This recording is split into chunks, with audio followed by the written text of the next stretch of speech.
ஓம் தத்புருஷாய வித்மஹே மகாதேவாய தீமஹி தன்னோ ருத்ர பிரசோதயாத். நாம் இந்த பதிவில் வாக்கிய பஞ்சாங்கத்தின்படி பயிற்சியாகும் சனி பகவானால் உங்கள் வாழ்வில் உண்டாகும் நற்பலன்கள் என்ன என்பதனை பற்றியும், கெடுபலன்கள் ஏற்படுமாயின் ராசிக்காரர்கள் செய்ய வேண்டிய பரிகாரம் என்ன, வழிபட வேண்டிய தெய்வம் யார் என்பதனை பற்றியும் விரிவாக காண்போம். 9 கிரகங்களுமே குறிப்பிட்ட கால இடைவெளியில் நகரக்கூடியவைதான். ஆனாலும் சில கிரகங்களின் பயிற்சி மட்டுமே பெரும் தாக்கத்தை ஏற்படுத்தக்கூடியது என்பதால் அவை மட்டுமே பிரதானமாக பார்க்கப்படுதுங்க. அந்த வகையில் இந்த விசுவாச வருஷத்தில் வாக்கிய பஞ்சாங்கத்தின்படி சனி பகவான் மாசி மாதம் 22ஆம் தேதி, அதாவது 6/3/2026 அன்று வெள்ளிக்கிழமை, பூரட்டாதி நட்சத்திரம் 3ஆம் பாதம் கும்பராசியில் இருந்து புரட்டாதி நட்சத்திரம் 4ஆம் பாதம் மீனராசிக்கு காலை 8:26 மணிக்கு பயிற்சி ஆகிறாருங்க. இந்த பயிற்சியில் மகர ராசிக்கு முழுமையாக 7.5 சனி நீங்குதுங்க. கும்பத்துக்கு பாதச்சனி, அதாவது 7.5 சனியின் கடைசி சுற்று ஆரம்பமாகுதுங்க. அதே சமயம் மேசராசிக்கு 7.5 சனியின் தொடக்கமான விரயச்சனி ஆரம்பம் ஆகுதுங்க. இந்த சமயத்தில் தனுசுக்கு அஷ்டாஷ்டமம், சிம்மத்துக்கு அஷ்டமம், மீனத்துக்கு 7.5 சனியில் ஜென்மசனி காலகட்டம் தொடங்குதுங்க. இந்த சமயத்தில் கடகத்துக்கு 9ஆம் இடத்துல பாக்கிய சனியாகவும், துலாம் ராசிக்கு 6ஆம் இடத்துல ருண ரோக சத்துருஸ்தானத்தில் வரக்கூடிய அமைப்பும் ஏற்படுதுங்க. அவருடைய 3, 7, 10ஆம் பார்வைகள் முறையே ரிஷபம், கன்னி, தனுசு ராசிகளில் பதியுதுங்க. இப்போது சனி பகவான் செல்லும் மீனராசி அவருடைய நட்பு வீடுங்க. அதோட அடுத்து வரக்கூடிய குரு பெயர்ச்சிக்கு பிறகு குரு பகவானின் 9ஆம் பார்வை மீனத்துல பதிய இருக்குங்க. இத்தகைய கிரக அமைப்புகள் மற்றும் சனி பகவான் மீனத்துல இருக்கக்கூடிய காலகட்டத்தில் ஏற்படக்கூடிய பிற கிரக பயிற்சிகள், இப்படி எல்லாவற்றையும் கணக்கில் கொண்டே இந்த பலன்கள் தரப்பட்டிருக்கு. எந்த சமயத்திலும் நிதானம் தவறாமல் இருப்பது, நேர்மை, நியாயத்தை கடைபிடிப்பது, பெற்றோர் பெரியோரை மதிப்பது, இயற்கையை பேணி காப்பது, அவரவர் குல முறைப்படியான தெய்வ வழிபாடுகளை செய்வது, இதெல்லாம் எல்லோருக்குமே பொதுவான பரிகாரங்கள் ஆகும். உழைப்பு, நேர்மை, உடற்பயிற்சி, நல்ல எண்ணம், பக்தி மார்க்கம், இப்படி இருக்கிறவங்க யாரா இருந்தாலும் அவங்களுக்கு சனி பகவான் எப்போதும் நல்லதையே செய்வாருங்க. நடைபெறும் இந்த சனி பயிற்சியில் உங்கள் வாழ்வில் வளமும் நலமும் செல்வ செழிப்பும் பெற்று வாழ்வில் உயரிய நிலையை அடைய எல்லாம் வல்ல எம்பெருமானை வேண்டி விரும்பி கேட்டுக்கொள்கிறேன். கடகராசி அன்பர்களே, சனி பகவான் உங்கள் ராசிக்கு 7ஆம் இடத்திற்கும் 8ஆம் இடத்திற்கும் உரியவர். அவர் இப்போதைய பெயர்ச்சியில் உங்கள் ராசிக்கு 8ஆம் இடமான ஆயுள் ஸ்தானத்தில் இருந்து 9ஆம் இடமான பித்ருஸ்தானத்திற்கு போயிருக்கார். இது பாக்கியஸ்தானமும் என்பதால் சனி பகவான் மீனத்தில் இருக்கும் இந்த காலகட்டம் உங்களுக்கு யோகங்களை தரக்கூடியதாக இருக்கும். அதே சமயம் உங்கள் உழைப்பே முன்னேற்றத்தின் மூலதனமாக இருக்கும். மனசுல இருந்த சலிப்பு மாறி தன்னம்பிக்கை அதிகரிக்கும். பணியிடத்தில் பட்ட கஷ்டங்கள் பனி போல விலகும். அலைச்சலை வாழ்க்கையாக இருந்த அவதி நிலைமை மாறும். மேலதிகாரிகளுக்கும் உங்களுக்கும் இடையில் இருந்த பிரச்சனைகள் தீரும். உங்கள் திறமைகள் உணரப்பட்டு உரிய பாராட்டும் பதவியும் நிச்சயம் கிட்டும். எதிர்பார்த்த இடமாற்றம், பதவி உயர்வு, ஊதிய உயர்வு கிடைக்கும். சிலருக்கு புதிய பணி வாய்ப்பும் அமையும். அதே சமயம் உங்கள் முழுமையான உழைப்பும் முயற்சியும் தான் உயர்வுகளை தொடர்ந்து தக்க வைக்கும். குடும்பத்தில் குதூகலம் இடம் பிடிக்கும். மனப்பேரும் மகப்பேரும் எதிர்பார்த்தவங்க மனம் மகிழும்படி அந்த பேர்கள் கிட்டும். உதாசீனப்படுத்தின உறவுகள் கூட உங்க உயர்ந்த உண்ணம் அறிந்து திரும்பி வருவார்கள். தந்தை வழி உறவிடம் வீண் ரோஷம் வேண்டாம். வாழ்க்கை துணை இடையே இருந்த சுணக்கம் விலகி இணக்கம் ஏற்படும். வாரிசுகள் வாழ்க்கையில் வசந்தம் வீசும். ஆடை ஆபரணம், பூமி, வாகன சொத்துக்கள் சேரும். குலதெய்வ பிரார்த்தனையை நிறைவேற்றும் சந்தர்ப்பம் நிச்சயம் வரும். செய்யும் தொழில சீரான வளர்ச்சி உருவாக தொடங்கும். தேங்கி கிடந்த முதலீடுகள் முடக்கம் நீங்கி லாபம் தர ஆரம்பிக்கும். அரசு வழியில் எதிர்பார்த்த தொழில் அனுமதி கிட்டும். அரசியல் துறையினருக்கு ஏற்றமும் மாற்றமும் ஏற்படக்கூடிய காலகட்டம் இதுவாகும். சிலருக்கு கூடுதல் பொறுப்பும் பதவியும் தேடி வரக்கூடும்.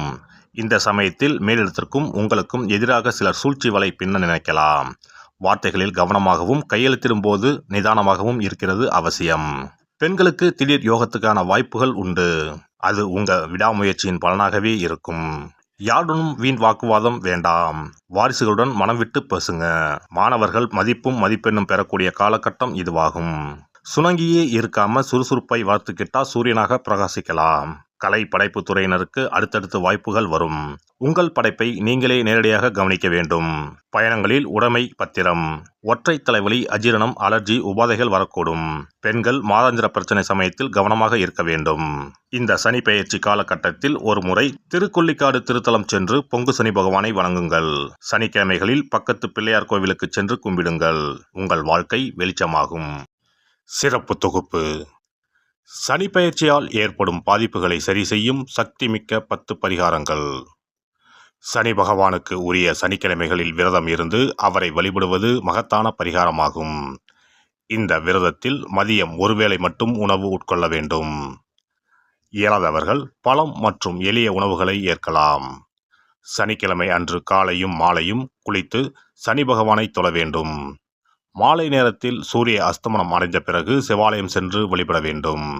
விநாயகரை முறைப்படி வணங்கி ஆலயம் வலம் வந்து மூலவர் அம்பாளை தரிசித்த பிறகு நவகிரகங்களை வலம் வந்து வணங்க வேண்டும்.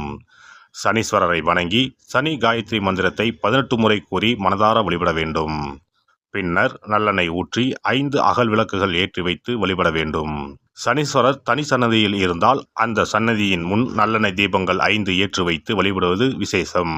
அருகிலேயே கிழக்கு நோக்கி அமர்ந்து சனீஸ்வரனின் சுப அருள் கிடைக்க வேண்டும், சனிதோஷ பாதிப்புகள் அகல வேண்டும் என்று பிரார்த்தனை செய்து வரலாம்.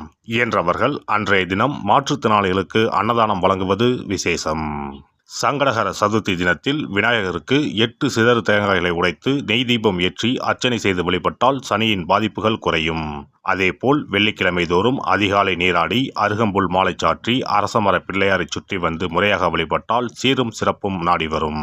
தோஷங்களை எல்லாம் போக்கும் சக்தி பிரதோஷ வழிபாட்டுக்கு நன்மை உண்டு. அதிலும் சனிக்கிழமைகளுடன் இணைந்து வரும் சனி மகா பிரதோஷ நாளில் நந்தியையும் ஈஸ்வரரையும் வணங்கி வருவது சிறப்பான பரிகாரமாகும். அப்போது சுவாமி நந்தி அபிஷேகத்துக்கு பால் வாங்கி கொடுக்கலாம். அது மட்டுமின்றி திருக்கோவில் விளக்கேற்ற எண்ணெய் வாங்கி கொடுப்பதும் சிவாலயங்களில் வில்வத்தலத்தால் அர்ச்சனை செய்து வழிபடுவதும் மிக உன்னதமான பரிகாரங்கள் ஆகும். பொதுவாகவே சனி பகவானின் தானியம் எள். அந்த எள் எண்ணெயில் அவருக்கு விளக்கு ஏற்றி வழிபடுவதால் நன்மைகள் பெருகும். சனிக்கிழமை விரதம் இருந்து எள் எண்ணெய் தேய்த்து ஸ்நானம் செய்து சனி பகவானுக்கு உகந்த எள் எண்ணெய் விளக்கிட்டு எள் சாதம் படைத்து சனிக்கவசம் ஓதி வழிபடுவது சிறந்த பரிகாரமாகும். வெள்ளிக்கிழமை இரவு எள் தானியத்தை கரும்பட்டு துணி அல்லது கருமை நிற காகிதத்தில் வைத்து மடித்து தலையணைக்கு கீழ் வைத்து படுத்து உறங்கவும். மறுநாள் காலையில் எள் எண்ணெய் தேய்த்து குளித்து முதல் நாள் மடித்து வைத்த எள்ளை வடித்த சாதத்தோடு கலந்து நைவேத்தியம் செய்து காக்கைக்கு வழங்க நன்மைகள் ஏற்படும். சனி தோஷங்களை போக்கி நன்மைகளை உண்டாக்கும் கண்கண்ட தெய்வம் ஆஞ்சநேயர். ஆகவே இயன்ற போதெல்லாம் அனுமனுக்கு வடைமாலை சாத்தி துளசி மாலை அணிவித்து வெண்ணெய் அர்ப்பணித்து வழிபட்டு வந்தால் சனிதோஷ பாதிப்புகள் நீங்கும். வீட்டில் நலப்புராணம் படிப்பதாலும் நேரம் கிடைக்கும் போதெல்லாம் ராமநாமத்தை உச்சரிப்பதாலும் பாதிப்புகள் நீங்கி பயனடையலாம். ராமநாம ஜபம், சுந்தரகாண்ட பாராயணம் என குழுவாக இணைந்து கூட்டு பிரார்த்தனை செய்வது மிக அற்புதமான பலன்களை பெற்றுத்தரும். சனிக்கிழமைகளில் சனி பகவானின் அதிபதியான மகாவிஷ்ணுவை வணங்கி விஷ்ணு சகசரநாமம் அல்லது அனுமன் சாலிசா பாராயணம் செய்தால் எண்ணற்ற நன்மைகளை பெறலாம். நல்லெண்ணெய், உளுந்து, இரும்பு சட்டி ஆகியவற்றை ஏழை எளியோருக்கு தானம் செய்யலாம். அதேபோல் சனி ஆதிக்கம் செலுத்தும் பூசம், அனுசம், உத்திரட்டாதி ஆகிய நட்சத்திர நாட்களில் அன்னதானம் செய்வது சிறப்பு. நடக்க முடியாத மாற்றுத்திறனாளிகளுக்கு நம்மால் முடிந்த உதவிகளை செய்தால் சனி பகவான் அருளால் மகிழ்ச்சியான வாழ்க்கை அமையும். எல்லாம் வல்ல இறையருளால் நீங்களும் உங்கள் அன்பு குடும்பமும் உடல் நலம், நீலாயுள், நிறை செல்வம், உயர் புகழ், மெய்ஞானம் ஓங்கி வாழ்க வளமுடன். இந்த வீடியோ பதிவு உங்களுக்கு பிடித்திருந்தால் லைக் பண்ணுங்க, கமெண்ட் பண்ணுங்க, ஷேர் பண்ணுங்க, மறக்காம சப்ஸ்கிரைப் பண்ணுங்க, பக்கத்துல இருக்கிற பெல் பட்டனை கிளிக் பண்ணுங்க. நன்றி, வணக்கம். ஓம் நமச்சிவாய. சிவாய நம.